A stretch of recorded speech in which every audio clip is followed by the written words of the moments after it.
Halo teman-teman semua, pada video kali ini aku akan jawabin pertanyaan yang teman-teman berikan di Instagram.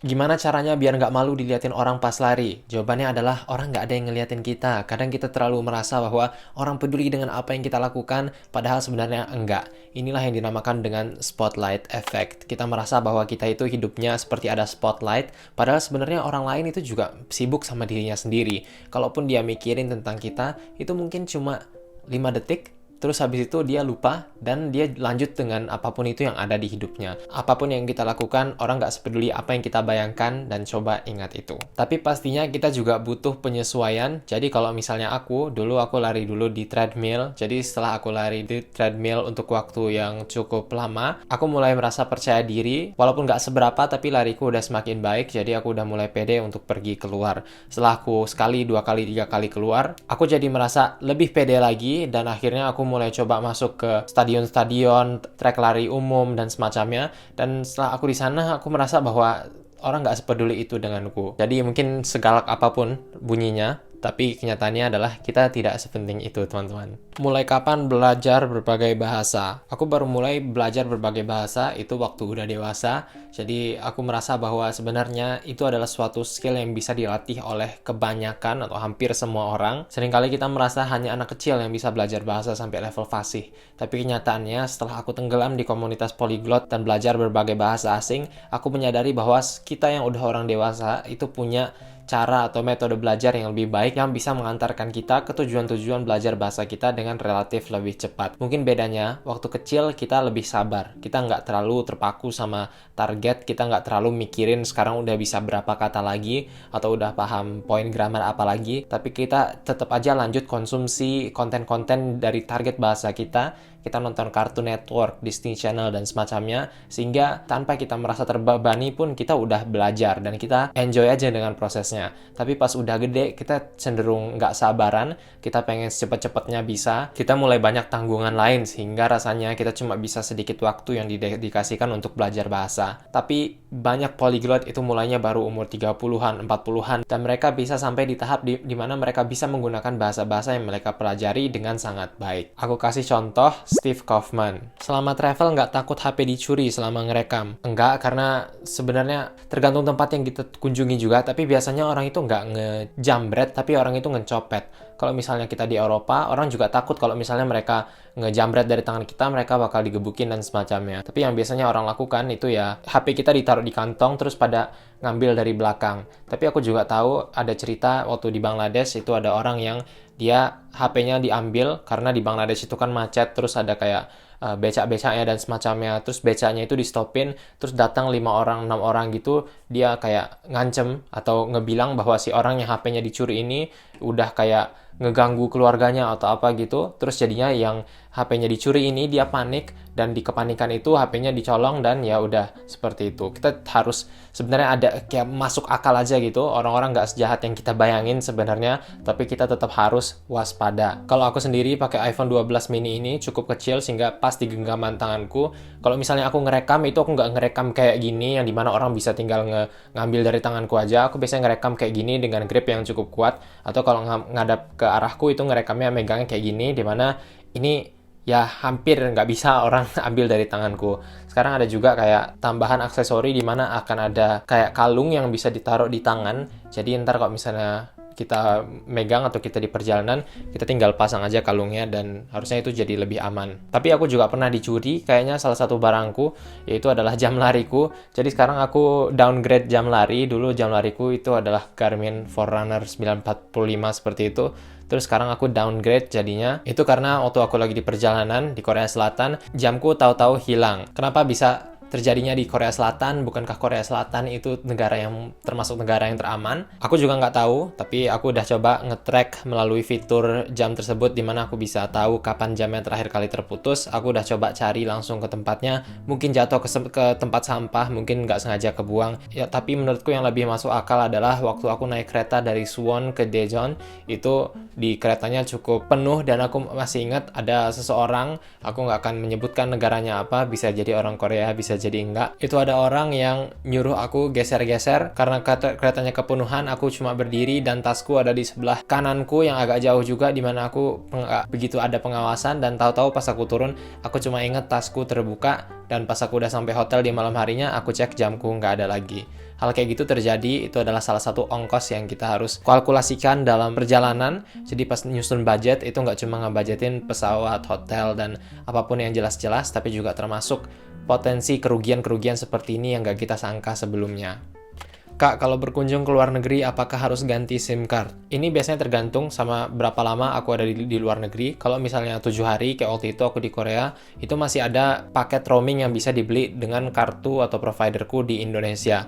Jadi aku buka aja aplikasinya dan langsung aku langganan sama roaming selama 7 hari. Tapi ada juga waktu aku di Eropa dan di Amerika, itu kurang lebih sebulan aku ada di sana, itu aku beli kartu SIM lokal, karena biasanya di jangka panjang seperti itu, bakal banyak keperluan yang membutuhkan kita untuk meregistrasikan nomor lokal. Jadi misalnya install Uber, install aplikasi kayak ojek online-nya di negara tersebut, dan semacamnya akan banyak yang membutuhkan nomor lokal, sehingga mempunyai SIM card itu biasanya lebih strategis, dan juga harga paketnya biasanya cenderung lebih murah kalau dibeli untuk jangka panjang seperti itu.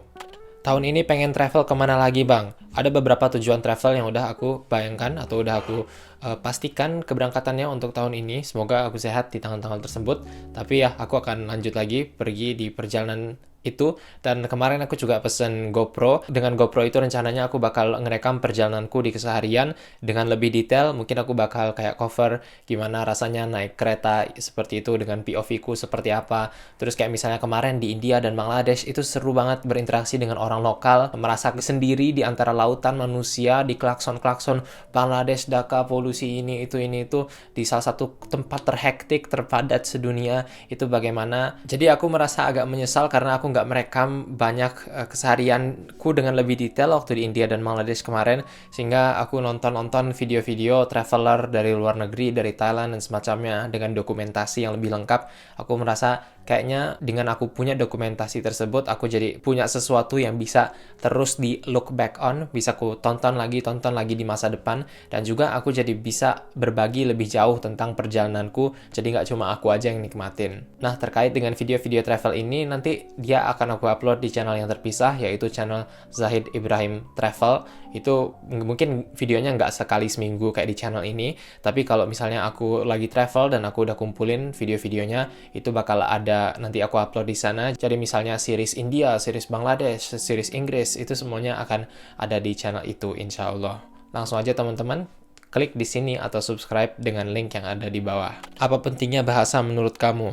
Menurutku, bahasa yang kita ketahui itu akan membuka jumlah potensi hal-hal yang bisa kita konsumsi, yang berarti membuka jumlah potensi hal-hal yang kita pelajari dan hal-hal yang bisa kita enjoy di dunia. Kalau misalnya aku nggak tahu bahasa Inggris, apapun yang aku lakukan sekarang, aku rasa tingkat keberhasilannya itu nggak setinggi di mana ia saat ini. Jadi mungkin aku bakal tetap bahagia dengan hidupku dan itu sangat-sangat oke. Tapi kalau misalnya aku ngomongin kesuksesan-kesuksesan dengan definisi standar, misalnya jumlah uang yang didapatkan, jumlah negara yang bisa dikunjungi, jumlah hal-hal atau opportunities yang didatang kepadaku, itu kalau misalnya aku nggak bisa bahasa Inggris dan bahasa asing, pastinya nggak bakal sebanyak itu. Dengan bahasa Inggris aku bisa belajar sangat banyak hal, terus aku belajar lagi bahasa Korea, dimana dengan bahasa Korea ini kemarin aku bisa ikut lomba full bahasa Korea, dan teman-teman juga bisa nonton dokumenternya di channel dan video yang ada di link di deskripsi. Pokoknya menurutku bahasa itu kayak kunci yang ngebuka dunia yang sangat-sangat baru buat kita. Apakah ada rencana trip ke Afrika? Insya Allah aku ada rencana trip ke Afrika, walaupun masih belum tahu, karena dia bukan masalah soal uang aja, tapi juga masalah soal kesempatan, waktu, tekanan-tekanan atau demand-demand lainnya dalam kehidupan dan semacamnya. Tapi aku punya salah satu teman, itu namanya Zahid juga, Bang Zahid Samosir, itu tinggal di Mesir. Aku pengen banget ketemu beliau, jadi dari kemarin tuh kayak selalu berandai-andai kalau misalnya ngomong sama Bang Zahid, aduh andai kan kita nanti ketemu di Mesir ya. Dan itu kan Mesir di Afrika Utara, tapi aku juga pengen nanti coba mungkin Afrika Selatan, Afrika yang ada di Timur, Barat, dan semacamnya. Cuma mungkin di Afrika ini kayaknya aku menyimpannya untuk agak belakangan di musim kehidupanku, karena memang agak susah untuk nyampe ke sana. Tiket pesawat mahal karena demand-nya nggak begitu banyak. Nah, kalau ke Eropa bahkan lebih murah, itu karena ya orang Indonesia banyak yang mau liburan ke Eropa. Tapi kalau ke Afrika, itu udah aku banding-bandingin dan itu harga tiketnya lumayan mahal. Dan pastinya kalau di Afrika juga butuh skill travel yang lebih lagi. Jadi mungkin aku sekalian sekarang ini persiapkan diri ke negara-negara yang lebih friendly atau udah kebiasa oleh turis. Jadi mungkin ke Eropa, ke India, ke Thailand dan semacamnya yang udah sering juga ada turis. Dan nanti setelah aku mulai ada skill yang cukup, aku coba bisa explore negara-negara mungkin yang lebih ekstrim bagi penjelajah, misalnya negara-negara di pertengahan Afrika dan semacamnya, atau apapun itu yang budayanya sangat-sangat beda dengan kita saat ini. Kak, ada rencana nulis buku nggak? Kemarin aku sempat berencana atau udah menandatangani bahkan kontrak untuk menulis buku, tapi kontraknya itu di-terminate, dibatalkan, karena aku merasa bahwa ya sepertinya aku belum siap. Jadi ini salah satu kegagalan yang aku rasain juga yang belakangan ini, ya itu tadi kegagalan dalam mempublish atau menulis buku. Jadi aku awalnya udah kayak percaya diri banget dengan apa yang bisa aku tawarkan, terus tahu-tahu itu aku sign atau tanda tangan kontraknya tahun 2020 kalau nggak salah. Terus habis itu aku mengundurkan diri dari ITB. Terus habis itu aku mengalami berbagai tantangan lain dengan hidupku. Aku ganti jurusan, aku ini, aku itu, mengalami berbagai penolakan dan semacamnya. Jadi kayak terlalu banyak hal yang berubah dalam 1-2 tahun fase hidupku ini, sehingga apa yang mau aku tulis awalnya itu jadi berubah banget. Dan aku pikir kayaknya lebih baik aku pending dulu, karena aku rasa kalau misalnya nulis buku aja, semua orang itu bisa. Tapi aku juga pengen coba bukunya yang dimana kayak 5 tahun, 10 tahun, aku bisa melihat ke buku itu dan mereferensikannya ketika aku berbicara di panggung umum dan semacamnya. Dan bukan cuma kayak buku yang aku tulis supaya ada tulisan atau aku bisa bilang bahwa aku pernah nulis buku aja. Sering homesick nggak setelah kuliah di Jepang? Ini sangat-sangat sering terjadi, bahkan ini adalah salah satu dilema yang sering aku rasakan juga. Aku sekarang banyak banget prioritas yang coba aku balance di antara perkuliahan, travel, dimana aku juga punya target yang cukup besar. Ini sekarang tuh jadi kayak misi atau proyek, aku menyebutkannya Project 100, dimana aku mencoba untuk mencapai 100 negara di kehidupanku. Terus juga menghabiskan waktu dengan keluarga. Aku punya adik kecil yang dimana anak kecil itu biasanya kita tinggal 1 bulan, 2 bulan, itu bentuknya udah berubah banget. Jadi aku merasa bahwa aku pengen menghabiskan waktu lebih banyak dengannya, dan juga keluargaku yang sekarang tentunya udah makin besar orangnya. Kakakku, aku, dan semacamnya itu udah mulai masuk atau mengarungi kehidupan masing-masing, sehingga akan alangkah indahnya kalau misalnya aku bisa menghabiskan waktu dengan mereka di masa yang mungkin nggak bakal lama lagi waktunya. Tapi hidup terus berjalan dan aku harus menghadapi kenyataan itu bahwa aku nggak bisa jadi yang terbaik dalam semua hal, sehingga harus tahu juga bagaimana atau mengatur porsinya masing-masing. Dan meskipun kadang kayak kemarin aku baru ke Indonesia, itu aku sekitar 2 minggu, aku merasa setelah 2 minggu itu rasanya kurang banget. Tapi mungkin positifnya di sini adalah jadinya ketika aku berpisah itu punya impression yang cukup baik, atau impression di mana aku kayak pengen berada di sana. Kalau kata temanku yang terlalu lama pulang ke Indonesia, itu setelah 1 bulan, 2 bulan, itu mereka jadi merasa pengen balik lagi ke negara mereka merantau. Jadi mungkin positifnya adalah sebelum aku masuk ke fase itu, aku udah pulang dulu, sehingga akan ada lagi kayak keinginan untuk kembali menghabiskan waktu di rumah dan semacamnya. Menurut abang lebih enak travel sendiri atau ada temennya? Ini tergantung, karena project 100ku di travel itu bukan project liburan atau project vacation. Menurutku travel ini masuknya bagiku itu ke budget pendidikan atau budget edukasi, walaupun mungkin bakal bisa saling beririsan ya. Kita bisa travel sambil liburan, kita juga bisa liburan sambil ada travelnya, tapi travel ini beda dengan vacation. Mungkin kita habis kerja 6 bulan, terus kita coba libur, cuti seminggu. Kalau travel itu justru kadang kita mencari tantangannya itu. Kita mencari posisi-posisi yang di luar zona nyaman kita supaya kita didorong untuk terus berkembang dan belajar. Nah, kalau untuk yang kayak gini, aku merasa bahwa travel sendiri itu impact-nya jauh lebih besar kepada kayak perkembangan diri dan hal-hal atau insights baru yang gue dapatkan tentang diriku. Itu beneran mendorongku untuk jadi independen, untuk tahu bagaimana dunia bekerja, mulai dari yang administratif kayak mengetahui kapan atau cara ngebooking kereta, mulai cara bertemu atau menyikapi orang-orang yang mungkin mengancam keselamatan kita. Pas kita sendiri juga kita jadi punya waktu atau kita jadi sering masuk ke dalam zona meditatif di mana kita jadi sering bertanya-tanya tentang apa yang menurut kita paling bermakna untuk kehidupan kita. Misalnya kita lagi menghadapi masalah, keluh kesah, atau kita lagi dihadapkan dengan pilihan A dan B tapi bingung banget kira-kira mana yang terbaik buat kita. Sering menghabiskan waktu sendiri bagiku membantu untuk punya atau sering masuk ke dalam fase berpikir di mana aku menemukan jawaban untuk pertanyaan-pertanyaan itu. Tapi menurutku travel sama teman itu pastinya juga sangat-sangat seru. Kemarin aku sempat ada di Jogja di mana di situ aku juga ketemu dengan si Makmun dan Fafa, di mana waktu di Jogja itu menurutku salah satu momen yang paling bahagia di ingatanku dalam jangka pendek ini. Itu beneran seru banget menurutku, dan aku rasa soal travel sendiri atau sama temen ini tergantung dengan tujuannya apa.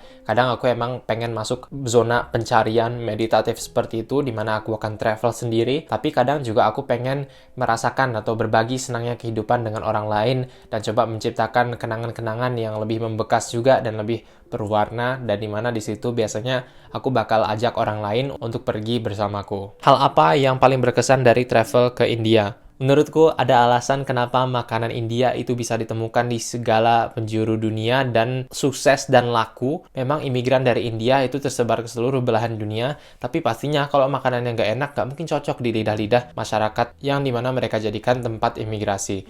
Mereka membawa makanan ke negara-negara tersebut dan hampir semua orang itu suka dengan masakan India. Pergi ke Eropa, ada Indian food. Pergi ke Malaysia, banyak banget Indian food. Sana kemari Indian food itu karena emang beneran enak banget. Bumbunya menurutku spices atau aromaticsnya itu cocok banget dengan orang Indonesia. Dan memang mungkin kalau misalnya dicari di TikTok itu kan banyak yang kayak seafood yang nggak higienis dan semacamnya. Tapi setelah aku kesana kemarin, aku interview atau aku tanya-tanya salah satu orangnya di sana, katanya ya sebenarnya orang India juga melihat konten itu, jadi mereka juga sama kayak kita nonton video itu, ketawa-ketawa dan merasa jijik dan semacamnya, tapi jadinya malah kebawa ke luar negeri, dan sekarang orang luar negeri merasa itu adalah normanya di India. Tapi emang sih kita harus tetap kayak membawa atau jaga-jaga juga dengan selalu cuci tangan dan ngebawa kayak hand sanitizer dan semacamnya, karena di beberapa tempat persiapan kita nggak tahu itu apa aja yang udah masuk ke situ. Kadang dia bersebelahan dengan tempat sampah dan semacamnya. Jadi kalau misalnya aturanku dalam makan street food itu sebisa mungkin itu adalah sesuatu yang dimasak dan masaknya di depanku. Jadi aku tahu kalau misalnya dia dimasak di temperatur tinggi seperti itu, bakteri-bakterinya kebanyakan insya Allah bakal udah mati semua. Terus juga aku menghindari makanan-makanan kayak misalnya salad dan semacamnya, karena ini aku dengar dari traveler yang ada di sana juga itu jadi salah satu hal yang gampang membuat kita keracunan makanan, karena kita nggak tahu sayurnya itu udah menyentuh apa aja, apakah udah dicuci dan semacamnya. Jadi aku selalu coba menghindari yang basah seperti itu dan fokus ke nyobain makanan yang dimasak di depanku. Aplikasi apa yang kamu gunain untuk atur jadwal? Ini kayaknya dimaksud di sini adalah jadwal kalender lariku. Jadi biasanya itu aku pakai dua, satu kalender buat lari, satu lagi kalender buat keseharianku. Kalender untuk keseharianku itu aku pakai Google Calendars, di mana misalnya di situ aku taruh kelas dari jam segini sampai jam segini. Tapi untuk lari itu aku punya Google Sheets, di mana di situ aku jadikan semacam checklist. Jadi ada program latihan yang aku beli dari seorang pelatih, di mana kalau programnya itu atau di hari itu aku menjalankan latihannya, itu aku kasih warna kuning. Kalau misalnya aku nge-skip, aku kasih warna oranye, dan di sana aku tambah-tambah catatan. Menurutku punya kalender kayak gini sangat-sangat membantu, karena ketika aku melihat semuanya itu berubah jadi warna kuning, aku jadi makin semangat, dan ini rasanya jadi seperti main game, di mana kita melihat progress bar atau experience bar yang di bawah karakternya itu untuk naik level itu bertambah dan bertambah. Tinggi badan Bang Zahid berapa? 175 cm. Kemarin pas tes kesehatan 174,9 cm, tapi kayaknya fair atau adil untuk kita bulatkan ke 175. Gimana caranya untuk jadi kuat mental?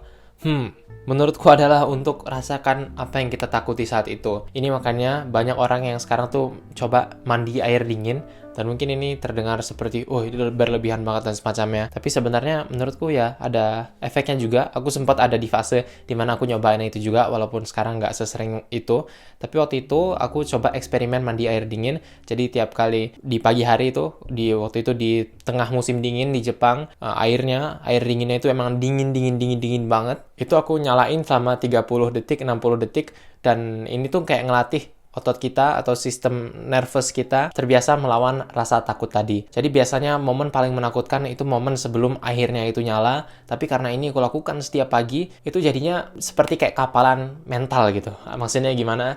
Maksudnya kalau teman-teman sering main gitar pasti tahu kan setelah berapa lama nanti tangannya itu seperti kapalan. Dan dengan melakukan itu dengan air dingin itu tuh jadi memberikan kapalan itu tapi buat mental kita. Dan ini coba aku terjemahkan ke area-area lain juga dalam hidupku. Waktu aku takut untuk mengundurkan diri dari kampus, aku coba mengundurkan diri dengan resiko yang udah terukur juga tentunya. Dan ternyata itu nggak setakut apa yang kubayangkan. Waktu aku takut bahwa orang lain ngebenciku atau nggak suka denganku, itu sempat terjadi juga. Sampai akhirnya aku baca semua komentar-komentar mereka dan tahu-tahu mentalku jadi kapalan gitu. Dan sekarang kulitku jadi terasa lebih tebal dan itu nggak setakut apa yang kubayangkan lagi. Jadi menurutku kuncinya adalah untuk selalu membiasakan kita dengan hal-hal yang kita takuti. Mungkin kalau misalnya kita merasa sedikit takut dengan hal tersebut adalah hal yang masuk akal atau adalah hal yang mungkin baik buat kita untuk coba melawan ketakutan itu, dan mungkin itu adalah kode dari dunia bahwa kita harus melakukan itu, hal yang kita takutkan tadi. Pastinya masuk akal juga, gak mungkin aku takut masuk kandang singa terus besok aku masuk ke sana, ya kita pakai akal sehat juga. Kok bisa kerja bareng sama Ali Abdaal? Tahun 2020 aku ikut kursus YouTube-nya, terus aku lulus dari situ. Terus tahu-tahu sekitar 1 tahun kemudian, kursusnya membutuhkan pekerja part-time freelancer untuk jadi student supporter yang ngasih video feedback dan strategi channel-channel ke klien-klien yang ada di kursusnya. Dan aku daftar di situ dan alhamdulillah diterima.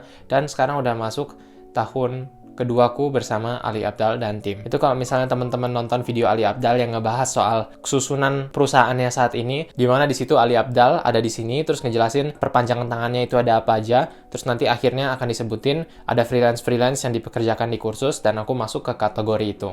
Kalau syuting video YouTube pakai skrip atau bagaimana? Tergantung, ada video yang pakai skrip, itu biasanya video yang kayak 7 cara untuk menjadi ini, 7 tips untuk ini. Itu biasanya pakai naskah atau skrip, tapi lebih kayak ke poin-poin seperti itu. Sisanya aku coba improv aja pas lagi bikin atau ngerekam di kamera kayak gini. Tapi ada juga video yang nggak punya skrip sama sekali, yaitu contohnya ini. Mungkin skripnya ya paling dari ngebaca pertanyaan-pertanyaan, tapi apa yang kukatakan ini tidak dinaskahi atau tidak aku ketik dulu. Apa yang kukatakan sekarang ini, itu langsung dari aku baca pertanyaan, terpikirkan, aku katakan. Rekomendasi investasi untuk mahasiswa. Investasi ke diri sendiri, ke leher ke atas. Investasi dengan baca buku, beli courses, sewa pelatih, sewa tutor, supaya skills kita bertambah, kemampuan kita semakin banyak, cara kita menyelesaikan masalah semakin kreatif, sehingga earning capacity atau kemampuan kita untuk mendapatkan income juga lebih tinggi. Nanti reksadana dan saham pasti bakal ada saatnya. Ini juga hal yang aku lakukan. Aku terlalu sering atau terlalu banyak dengar orang seumuranku, temanku waktu SMA waktu itu katanya main saham, jadi mencoba untuk memprediksi mana yang naik, mana yang turun, dan dibeli hari ini terus dijual besok dan semacamnya. Walau mungkin ada orang yang ada atau bisa di kapasitas itu, tapi aku rasa bahwa untuk kebanyakan orang termasuk diriku, yang paling strategis adalah tadi, untuk invest ke leher ke atas, jadi lebih pinter, jadi lebih capable untuk melakukan ini dan itu. Nanti ada saatnya kita terjun ke reksadana dan investasi saham dan semacamnya untuk memastikan masa depan yang lebih baik misalnya, atau supaya kita punya safety net ketika katakan kita di layoff dari pekerjaan atau kita tahu-tahu sumber penghasilan kita saat ini terhentikan. Aku sendiri juga punya budget edukasi, jadi setiap kali ada pemasukan itu aku sisihkan sebagian supaya bisa dipakai untuk keperluan pendidikan kayak buku, kursus, pelatih, dan semacamnya. Terima kasih teman-teman sudah mengirimkan pertanyaan dan menonton video ini. Tulis komentar di bawah ada hal menarik apa yang kira-kira teman-teman dapatkan dari jawabanku. Terima kasih dan sampai jumpa pada video berikutnya.